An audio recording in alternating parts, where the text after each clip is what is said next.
I've heard over the years, one of the ways that potters describe to people who aren't familiar with pottery about unloading a kiln is that it's like Christmas.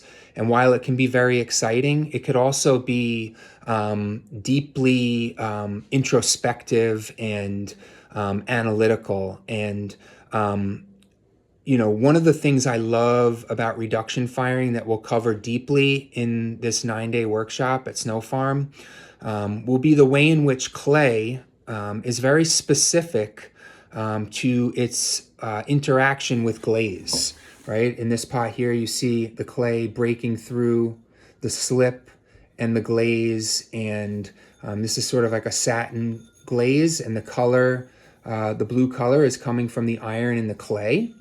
And the pink is coming from fuming copper migration in the kiln. So there's just so much to unpack, and I can't wait to do that.